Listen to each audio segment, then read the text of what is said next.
இன்று புத்தர் ஒரு மனிதனுக்கு சொன்ன அற்புதமான பாடத்தை பார்ப்போம். இது உங்கள் வாழ்க்கையையும் மாற்றும்.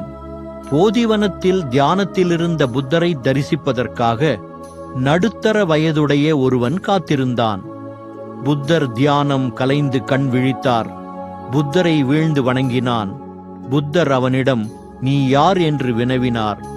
அவன், என் பெயர் அபிநந்தன் என்றான்.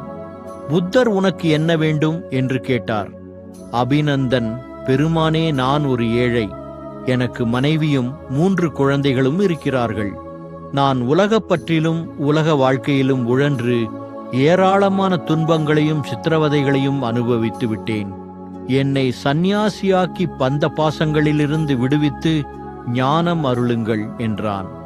புத்தர் சிறிது யோசித்து அவனிடம், அபிநந்தா, இந்த மரத்தில் உள்ள இலைகள் ஆடுகின்றன. காரணம் என்ன தெரியுமா? காற்று இலைகள் மீது மோதுவதால் மரத்தில் உள்ள இலைகள் ஆடுகின்றன. மனித மனங்கள் இந்த இலைகளைப் போன்றவை.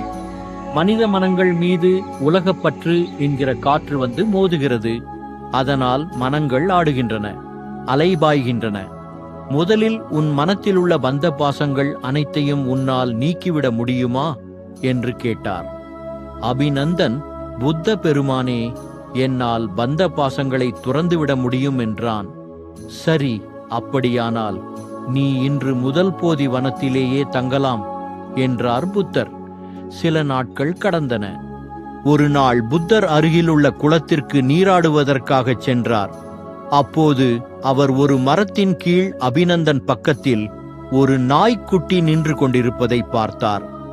புத்தர் அவனிடம், அபிநந்தா, இது ஏது என வினவினார். அபிநந்தன், பெருமானே, இது என் நாய்க்குட்டி. இது என்னை விட்டு அகல விரும்புவதே இல்லை. எப்போதும் என்னுடனேயே இருக்க விரும்புகிறது. ஆதலால் இதை மட்டும் என்னுடன் வைத்துக்கொள்ள அனுமதிக்க வேண்டும் என்று கூறி இழுத்தான். புத்தர் சிரித்துக்கொண்டே அங்கிருந்து சென்றார். மேலும் சில நாட்கள் கடந்தன. புத்தர் முன்பு போலவே நீராடச் சென்று கொண்டிருந்தார். இப்போதும் அபிநந்தன் அதே மரத்தடியில் நின்றிருந்தான்.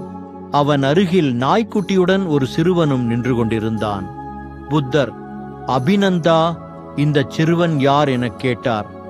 இந்த கதை உங்க மனசுக்கு ஒரு புதிய நம்பிக்கை கொடுத்திருந்தா லைக், கமெண்ட், ஷேர் பண்ணுங்க. முழு வீடியோ பார்க்க தமிழ் ரியாலிட்டி டாக்ஸ் சேனலை சப்ஸ்கிரைப் பண்ணிடுங்க.